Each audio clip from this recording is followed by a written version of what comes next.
All right, I got 5 tips for you, 5 tips that'll help you catch more walleyes this upcoming weekend. Whether you are in Minnesota for the opener, or you're over in Wisconsin, the Dakotas, anywhere you're fishing this spring, these tips will help you catch more fish. So without further ado, let's jump right in.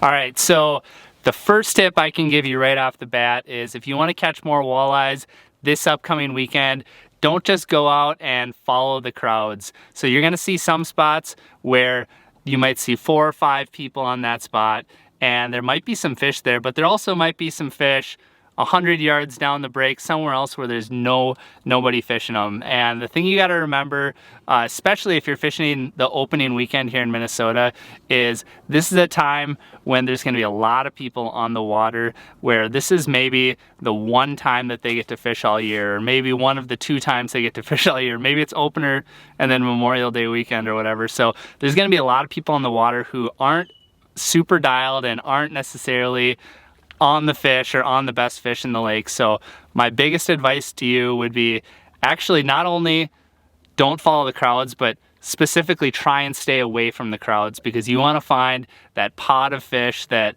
you get to yourself. Because since people haven't been able to go out and fish for walleyes, most people haven't gone out and pre-scouted like I was doing today.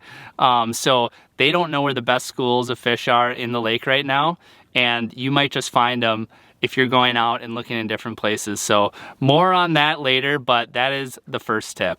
All right, number 2, I'm actually gonna run through the baits that I'm gonna have tied up this year for opener. The first one's not gonna surprise anybody. I got maybe 1 surprise on this list, but it also might not be a surprise if you've watched many of my videos.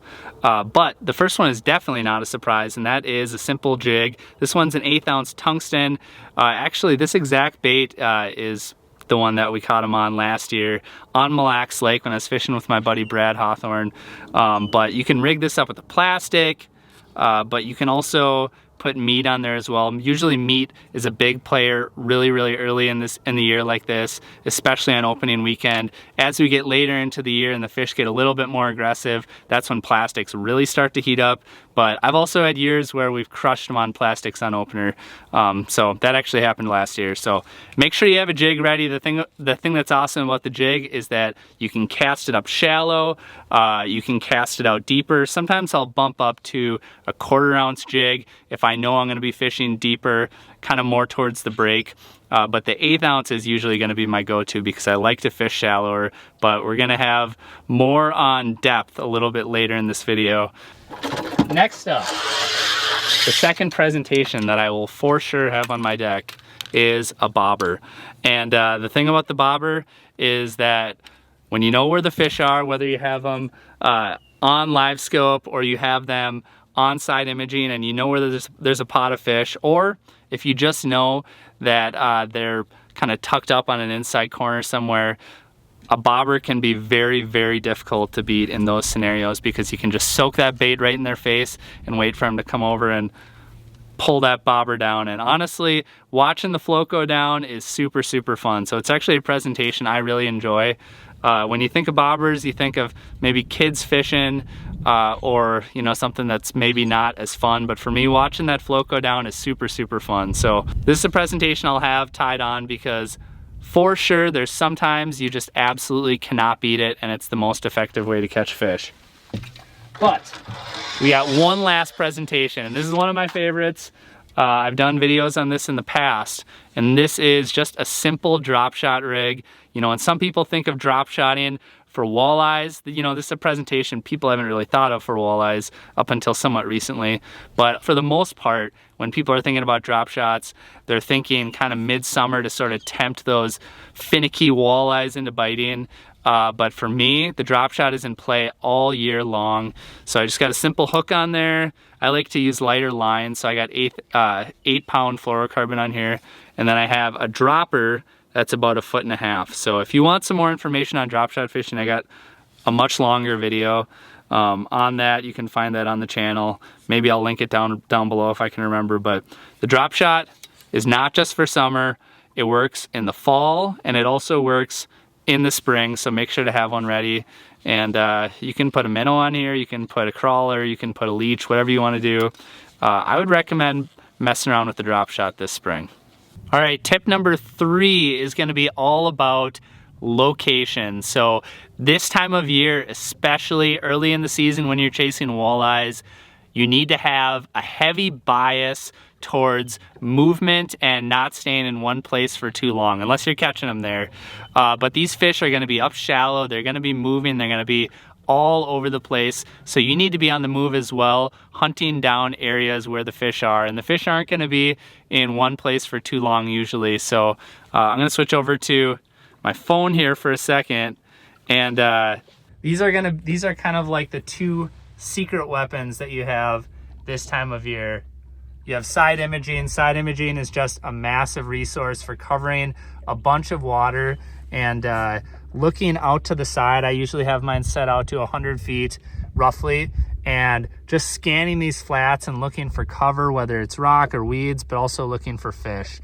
And then live scope is definitely not a necessity this time of year, but it can be really effective for making pinpoint casts at, you know, patches of rocks or actually at fish as well. So that's kind of my 1-2 punch for electronics. But the cool thing about spring is you can actually just find a good looking flat and you can eyeball out maybe where some weeds are, and you can be just pitching and covering water because the fish are up shallow, and you can go on to any flat that has good fish holding characteristics, and you can just cover water, you can fish through it, and you can let the fish tell you if they're there. You don't necessarily have to see them on the electronics. So that's one of the cool things about this time of year. And another part of that location equation is one piece of advice I'd give you is if you're looking for fish and you're not seeing them and you're not catching them, don't be afraid to be that boat that's halfway closer to the shoreline than everybody else. A lot of people like to go and they like to go out to that first break and fish that break, and oftentimes there will be some fish on the break, but some of the best pods of fish are going to be actually up way shallower than a lot of people are thinking. So don't be afraid to go up into 6 feet, 5 feet, 4 feet, heck, even 3 feet sometimes. I've found messes of walleyes this time of year, really shallow, and even some of the bigger fish that I've caught have been a lot shallower than where most people are fishing. So those are kind of a couple tips that I give you as far as location goes. All right, so tip number 4, another really important one this time of year, is just paying attention to your surroundings and making adjustments based on what you're seeing. So I was driving around this lake today trying to figure out what's going on out here. I'm seeing that there's a lot more weeds than we would normally see on a typical opener year. I'm seeing water temperatures anywhere from 55 degrees up to 58 degrees on this particular lake. And just pay attention to those things when you're in the water. So if you're seeing more weeds than a normal year, that might mean that weeds are the key to catching a lot of fish on opener. Obviously, I'm not pitching around, casting, trying to catch fish out here because we can't do that yet. I'm also going to be chasing warmer water more often than not because typically warmer water will be in more active fish. So shallow water that's oxygenated is key. But if you can get something that's a little bit warmer, that can also be key too. So a couple of things to think about. And then also just as far as your presentation goes, you know, presentation can be based on water temperature a lot of times. You know, as things start to warm up, you can fish a little bit faster, you can use plastics, you can just use presentations that are more aggressive that allow you to cover more water. And if it's colder, sometimes you have to slow down. But also the fish are just going to tell you how they feel on that particular day. So you can't just take some set of conditions and say, well, it's like this, so I'm going to fish like this. You know, it might have gotten really cold the night before, or maybe something shifted and changed in their environment and they're not going to be as active. So just pay attention. And also sometimes the bite can just change over the course of a day. So you might open up the day and you might get out there right away in the morning and the fish are super finicky. You can see them on your electronics and they just don't want to bite, and you got to fish it really slow, and you know, maybe they won't even bite it unless you're dead sticking or whatever. But that's how the day could start. But as things warm up over the course of the day, or maybe the wind shifts or changes directions, whatever it is, the fish can get more active. So pay attention to that. You don't want to be in a scenario where you caught a couple fish in the morning and then you just can't catch anything in the afternoon because things changed and maybe you got to get more aggressive, or the other way around, maybe it was more aggressive in the morning and flipped. So you never know. Let the fish tell you what's going to be the deal on that particular day.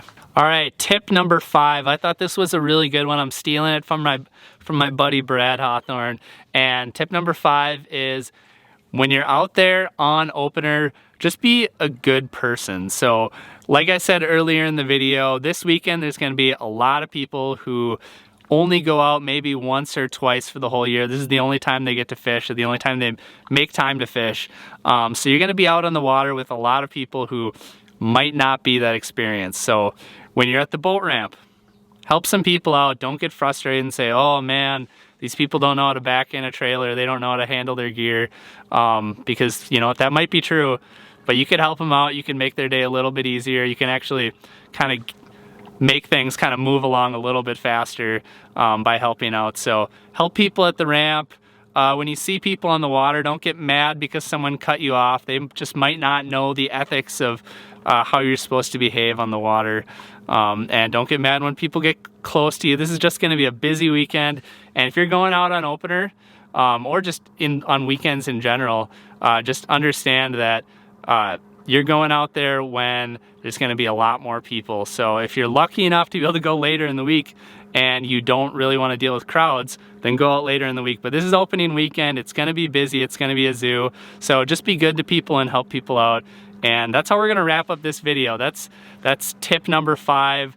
I guess that last tip doesn't necessarily help you catch more walleyes, but 5 tips to help you catch more walleyes for opener. But these are tips that can also just be really good for spring in general. So that's it. That's the whole thing. And let's see.